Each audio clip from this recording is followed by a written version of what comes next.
हो, आणखीन बायकांचं असं असतं, "अगं बाई, मी ना एवढं मोठं घालत नाही. अगं हं. बाई, मी ना एवढं छोटं घालत नाही." तर आमच्याकडे अगदी छोट्यापासून मोठ्यापर्यंत सगळ्या साईजमधले कानातले आहेत, गळ्यातले आहेत. हॅलो, हाय, नमस्कार. मी स्वानंदी लक्ष्मीकांत बेर्डे मी प्रिया लक्ष्मीकांत बेर्डे.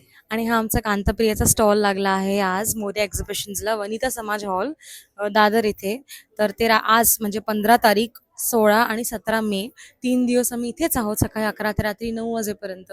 सो तुम्ही आम्हाला भेट द्या. आमचे बरेच नवीन कलेक्शन आता लॉन्च झालेलं आहे. हँड पेंटेडमध्येच आहेत, पण छोटे मोठे इयरिंग्समध्ये पण खूप व्हरायटीज आलेल्या आहेत. नेकलेसेसमध्ये खूप व्हरायटीज आलेल्या आहेत. हो, आणखीन बायकांचं असं असतं, "अगं बाई, मी ना एवढं मोठं घालत नाही. अगं हं. बाई, मी ना एवढं छोटं घालत नाही." तर आमच्याकडे अगदी छोट्यापासून मोठ्यापर्यंत सगळ्या साईजमधले कानातले आहेत, गळ्यातले आहेत आणि तुम्ही ते बिनधास्तपणे वापरू शकता. ऑफिसला जाऊ शकता. सोनं सध्या घालायचं नसल्यामुळे तुम्ही आमची ही ज्वेलरी कधीही वापरू शकता. तर नक्की या, भेट द्या. आम्ही सकाळी 11 ते रात्री 9 वाजेपर्यंत इथेच आहोत. वनिता समाजला दादरला मोरया एक्झिबिशनमध्ये कांतप्रिया तुमची वाट बघतेय. Thank you. थँक्यू.